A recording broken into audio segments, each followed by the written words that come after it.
我们有看到这个有我们的一位这个国人，那他是在韩国的时候，主要是因为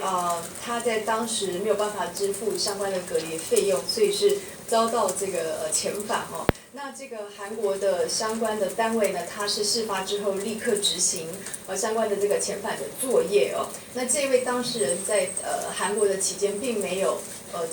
没有联系到我们驻韩国的这个代表处哦。外交部我们是在3月17号，我们已经发布了对于韩国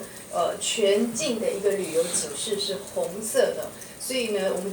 当时就已经建议国人要避免前往。那我们也看到了这个从4月1号开始呢，韩国呢它是针对所有的入境的这个旅客呢，都要实施一个隔离的一个检疫的措施。如果这个旅客在韩国他没有固定的一个居所的时候呢，他是必须要进行定点的隔离，这是他们的一个防疫的这个措施哦。那而且相关的这个费用必须要自行的负担，所以如果没有办法支付相关隔离的费用的时候呢，就必须要这个遣返。所以呢，外交部再一次呢来提醒国人呢，要注意相关国家包括韩国在内的相关的这个防疫的规定。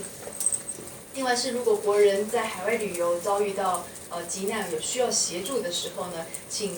这个相关国人可以立刻拨打我们相关的驻馆。那在这个 case 是我们驻韩国的代表处相关的电话，我们有公布在网站上，也可以随时请亲友或是本人来拨打外交部紧急联络中心的电话。谢谢。